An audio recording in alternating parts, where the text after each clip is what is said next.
Chhabra ji. With family Mr. Abhishek Chhabra. Please come on the stage और जोरदार तालियों के साथ स्वागत किया जाए.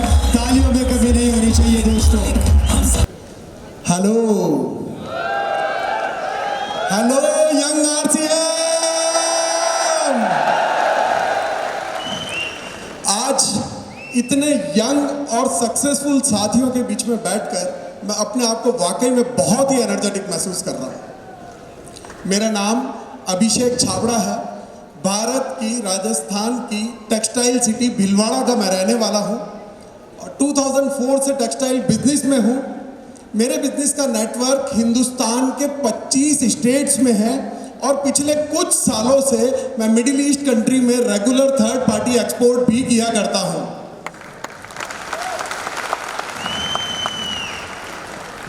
अब आप लोग ये सवाल जरूर आपके मन में उठ रहा होगा कि मैं जिसके परिवार से ये गंगा बह रही थी उसने इस सिस्टम में आने में इतनी देरी क्यों की. होगा ना ये सवाल आपके मन में कि मैं जिसके पिता को इस सिस्टम का भीष्म पितामह कहा जाता है उसने इस सिस्टम में आने में इतनी देरी क्यों की.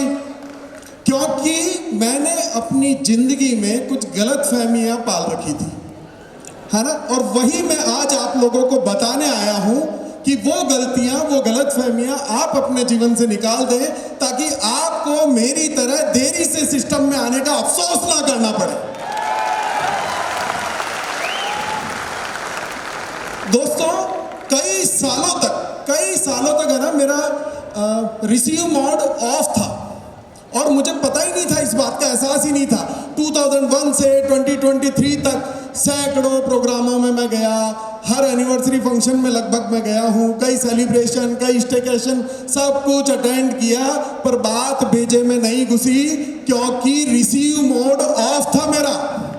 समझ रहे हैं ना. जैसे हमारे फोटोग्राफर श्री नवीन भैया जो 2006 से 2023 तक इस आरसीएम में हर बदलती हुई तकदीर की तस्वीर इन्होंने अपने कैमरे से ली है, पर बात अभी तक समझ नहीं आई क्योंकि रिसीव मोड तो ऑफ है.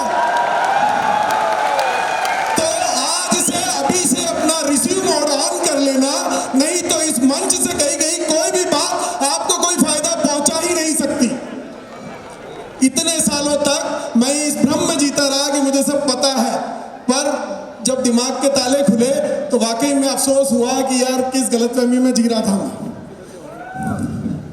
मुझे ऐसा लगता था कि पैसा आना चाहिए ना, बस क्या फर्क पड़ता है चाहे वो नेटवर्क से आए या बिजनेस करके आए, जो कि मुझे आ भी रहा था मेरे बिजनेस से.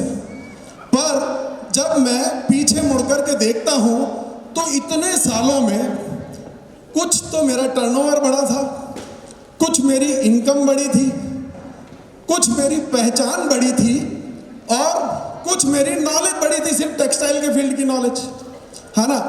पर जब मैं श्री मुकेश कोठारी सर, श्री प्रहलाद राय सर की तरफ देखता हूँ जो कि मेरी ही तरह भीलवाड़ा शहर से हैं और इस सिस्टम को ज्वाइन करने से पहले वो भी एक टेक्सटाइल फर्म में जॉब किया करते थे, और आज अगर उनके इतिहास के पन्नों को उठाकर देखा जाए तो मुझसे कई गुना ज़्यादा उनका टर्नओवर है, मुझसे कई गुना ज़्यादा उनकी इनकम है, मुझसे कई गुना ज़्यादा उनकी पहचान है और मुझसे कई गुना ज़्यादा उनकी नॉलेज है. आज अपने नॉलेज के दम पर वो पूरे हिंदुस्तान में कई लोगों की तकदीर को बदल रहे हैं.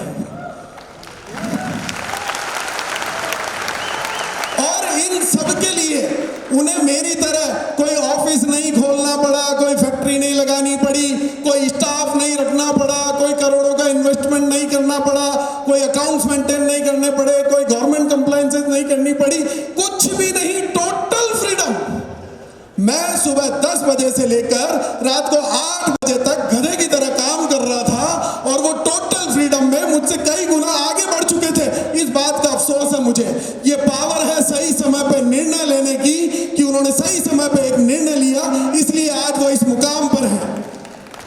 इसलिए मैं उन साथियों से कहना चाहता हूं कि जिन्होंने अपना निर्णय नहीं बनाया है तो आज नहीं तो कल इस सिस्टम में तो आना ही होगा. फिर पछता के क्यों आना है, खुशी से आओ. Take your decision, take your charge, you are the youth.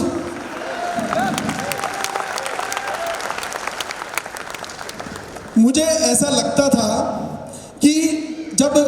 आप में से कई साथी होंगे ना जिनकी फैमिली में से कोई ना कोई इस सिस्टम में जरूर काम कर रहा होगा, चाहे वो पिताजी होंगे, बड़े भाई होंगे, छोटे भाई होंगे, अंकल होंगे, कोई भी। उन्हें देख करके घबराहट सी तो होती है ना, मुझे तो होती थी मेरे पिता को देख करके कि यार इतनी ऊर्जा, इतनी एनर्जी, इतना काम तो मैं नहीं कर सकता, ये तो मुझसे हो ही नहीं सकता, मैं तो स्टेज पे खड़ा होकर बोल ही नहीं सकता, मुझे में वो ऊर्जा नहीं है, वो बात नहीं है, वो नॉलेज नहीं है, इसके लिए तो मुझे बहुत पढ़ना पड़ेगा, बहुत सीखना पड़ेगा, अपने आप को बदलना पड़ेगा। खुद की सक्सेस से बहाने करता रहा इस घबराहट में। पर मैंने एक इंग्लिश ऑथर हुए हैं, डगलस मकार था, जिनकी एक बात को मैंने पढ़ा कि केवल उम्र से जवान होना नहीं है दोस्तों, ये सोच से जवान होना ही जवान होना कहलाता है। युवा कोई उम्र नहीं है, युवा एक अवस्था है।